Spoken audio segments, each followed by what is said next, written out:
नमस्कार दोस्तों and welcome to sure stocks. दोस्तों ये छोटे से वीडियो में हम बात करेंगे कि 2022 यानी 2022 का मार्केट कैसा रह सकता है और उसमें क्या एक अच्छी स्ट्रेटेजी या आपका माइंडसेट रहना चाहिए टू ट्रेड और इन्वेस्ट सक्सेसफुली।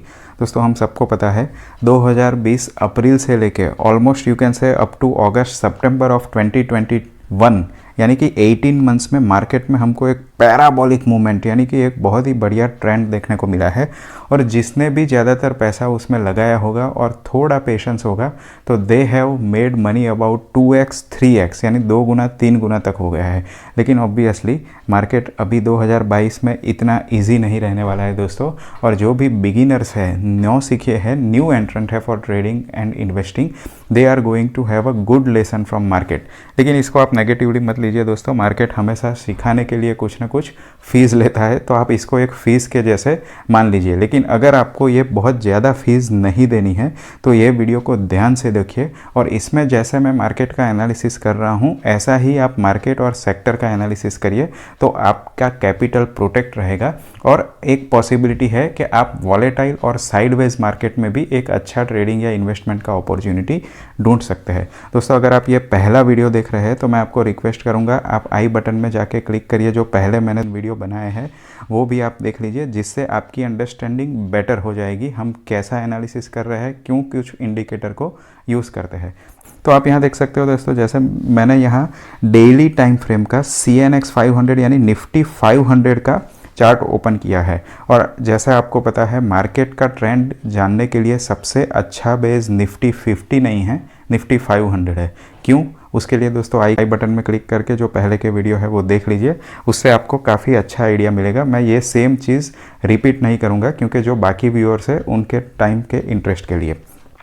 और दोस्तों जैसे हम करते हैं नॉर्मली, हमने यहाँ 50 days moving average, 100 days moving average and 200 days moving average का भी इंडिकेटर लगाया हुआ है। तो दोस्तों यहाँ आप देख सकते हो market after rallying up to 18 months parabolically, now the market from सितंबर अक्टूबर 2021 onwards is moving in a range, यानी कि सितंबर 2021 से लास्ट अगर 5 से 6 महीने की आप बात करें तो मार्केट एक प्योरली रेंज में मूवमेंट कर रहा है। अगर आप यहाँ देखो ऊपर गया नीचे गया, अगर आपने यहाँ कहीं एंट्री ले ली है और आप अगर डर से यहाँ नीचे एग्जिट हो गए तो you are going to make losses in such market और आपका कैपिटल यहाँ लॉस हो सकता है। दोस्तों आप यहाँ ब्रॉडली रेंज देखेंगे तो लास्ट 6 मंथ्स में मार्केट ने 16,000 के लेवल से लेके अगर नीचे जाएंगे तो 14,300 करीब। जब मैं मार्केट की बात कर रहा हूँ दोस्तों, मैं निफ्टी 500 की बात कर रहा हूँ, ये याद रखिए। तो यहाँ जो ब्रॉडर मार्केट है वो 16,000 से 14,300 तक के लेवल तक को रेंज में घूम रहा है। तो दोस्तों सबसे बेस्ट तरीका अगर ये मार्केट में है तो सबसे पहला आप शॉर्ट मत करिए, क्योंकि अगर यहाँ से नीचे आता है तो you do not know when it will reverse and short trades are always risky. जब तक बहुत ज़्यादा इंडिकेटर्स आपको शॉर्ट साइड में नहीं दिख रहे हैं, I will avoid shorting in this market. अगर ऐसा कोई अपॉर्चुनिटी अगर मुझे दिखता है विच मे बी वंस और ट्वाइस इन अ ईयर और अ 2 यानी बहुत रेयर अपॉर्चुनिटी है, तब मैं आपको इसका वीडियो बना के दे दूंगा। लेकिन तब तक आप यहाँ शॉर्ट अपॉर्चुनिटी मत करिए। उसका मतलब ये नहीं है दोस्तों कोई भी प्राइस में आप यहाँ घुस जाइए, क्योंकि कंसोलिडेशन या साइडवेज मार्केट का एक बड़ा कैरेक्टरिस्टिक या रिस्क फैक्टर रहता है कि ये सालों तक भी ऐसा कंसोलिडेशन में रह सकता है। और अगर आप कोई एक मार्केट के पॉइंट में घुस गए तो आपका कैपिटल वहाँ ब्लॉक हो जाएगा। तभी हम एंट्री करेंगे जब मार्केट में हमको अच्छा रिस्क रिवॉर्ड रेशियो मिल रहा है। तो दोस्तों यहाँ हम मार्केट में अगर देखेंगे तो 2022 का मार्केट ऑलमोस्ट मुझे लगता है ऐसा ही रहने वाला है। आपको बार बार एसेस करना पड़ेगा। और एक बहुत ही अच्छा यहाँ कंसोलिडेशन का साइन है दोस्तों, 50, 100 and 200 days moving average almost आपको एक साथ आता हुआ यानी कन्वर्ज होता हुआ दिख रहा है। तो ये सबसे बड़ा साइन होता है कोई भी मार्केट का नॉन ट्रेंडिंग या साइडवेज में रहने का। तो दोस्तों इस मार्केट में हमें क्या करना चाहिए? एक चीज़ है दोस्तों, हमेशा लॉन्ग टर्म अपॉर्चुनिटी या लॉन्ग करने की यानी कि स्टॉक में खरीदने की अपॉर्चुनिटी सोचिए, शॉर्ट सेल करने की मत सोचिए।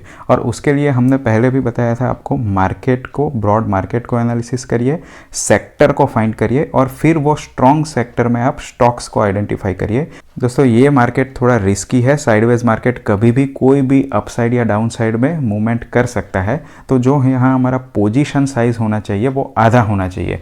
जैसे कि आपको पता है दोस्तों, नॉर्मली मैं एडवाइस करता हूँ आइधर आप ट्रेड करो या इन्वेस्ट करो। आप कोई भी स्टॉक में एक साथ 1/3 से ज़्यादा अमाउंट आप जो भी लगाना चाहते हो उससे ज़्यादा मत लगाइए। तो इस मार्केट में यानी ये साइडवेज वाले मार्केट में आपको आधा पैसा लगाना है, यानी 1/6 ऑफ अमाउंट आपको लगाना है। और ये इंस्टॉलमेंट कब लगाना है मैंने आपको पहले भी बताया दोस्तों, जब भी कोई मार्केट में स्टॉक नीचे जाता है तो आप एग्जैक्टली वो टाइम में एवरेजिंग मत करिए, क्योंकि आपको पता नहीं है, इसको बोलते हैं बॉटम फिशिंग। आपको पता नहीं है ये बॉटम कितना आएगा।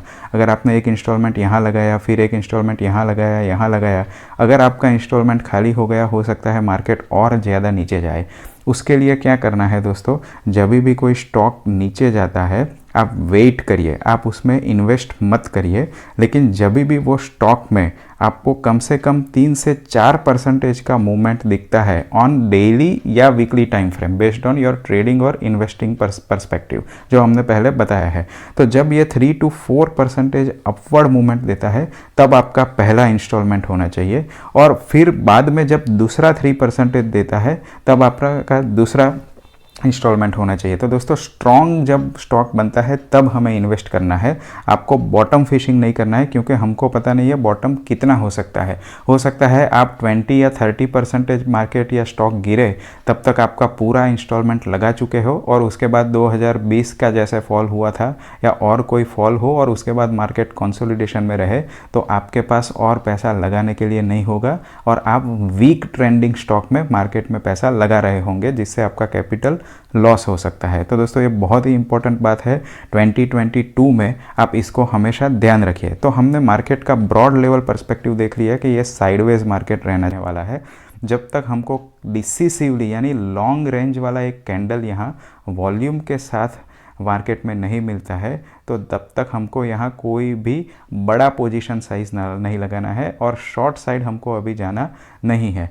तो मार्केट के अलावा दोस्तों कौन सा सेक्टर यहाँ हमको या स्ट्रॉन्ग लग रहा है, दोस्तों यहाँ मैं ये वीडियो में स्टॉक स्पेसिफिक बात नहीं करूँगा, उसके लिए मैं अगला वीडियो बनाऊँगा। यहाँ एक दो सेक्टर देख लेते हैं जिसमें मैंने सभी सेक्टर एनालिसिस करने के बाद देखा कि रिलेटिवली बाकी सेक्टर से वो मुझे स्ट्रॉन्ग दिखाई दे रहे हैं। तो यहाँ मैं आपको बताना चाहूँगा, सबसे पहले लेट अस सी मेटल सेक्टर। मुझे लग रहा है कि मेटल सेक्टर यानी यहाँ आपको जब भी देखना है तो CNX मेटल आप देखो 50 डेज़ मूविंग एवरेज से ये सेक्टर अबोव ट्रेड कर रहा है अभी, आप यहाँ देख सकते हो। उसके अलावा 100 डेज़ एंड 200 डेज़ से भी कंसोलिडेशन होने के बाद ये ऊपर जा रहा है। एक और अच्छा चीज़ मुझे यहाँ लगता है, ऑलमोस्ट आप यहाँ देख सकते हो ये higher lows and higher highs बना रहा है, यानी अभी भी ये सेक्टर एक ट्रेंडिंग सेक्टर है। तो यहाँ स्ट्रॉन्ग स्टॉक हम ढूंढ सकते हैं। ये ऐसे हम एनालिसिस करते हैं एक स्ट्रॉन्ग सेक्टर का। और उसके बाद आप इसके अंदर जैसे टाटा स्टील, अदानी एंटरप्राइज हो गया, जिंदल स्टील हो गया, स्टेनलेस स्टील हो गया, ऐसे सेक्टर को आप इसी बेसिस पे एनालिसिस करिए। अगर आप ट्रेडिंग करना चाहते हो तो लॉन्ग टाइम फ्रेम में यानी एक दिन के टाइम फ्रेम में ऐसा एनालिसिस करके, स्टॉक के बारे में एनालिसिस करके, जब भी वो ब्रेकआउट देता है वो टाइम में आप अपना 1/6 इंस्टॉलमेंट लगाइए। जैसे हमने बताया दोस्तों, ब्रॉडर मार्केट सपोर्टिव नहीं है तो आधा पोजीशन से हम यहाँ खेलेंगे। दोस्तों ऐसा ही मुझे जो दूसरा स्ट्रॉन्ग सेक्टर लग रहा है वो लग रहा है एक बैंक निफ्टी। यहाँ हम देख सकते हैं दोस्तों, मैं यहाँ आपको ओपन करके दिखाऊंगा। या आप यहाँ भी देख सकते हो 50 days, 100 days, 200 days moving average के ऊपर ये ट्रेड कर रहा है। हालांकि ये थोड़ा चॉपी है, लेकिन अगर आप लास्ट 2 से 3 महीने के बारे में बात करेंगे तो टाइम फ्रेम में again this sector is almost most of the time have a wider green candle. ये बहुत इंपॉर्टेंट है दोस्तों, वाइडर ग्रीन कैंडल हमको रेड कैंडल से ज़्यादा दिख रही है।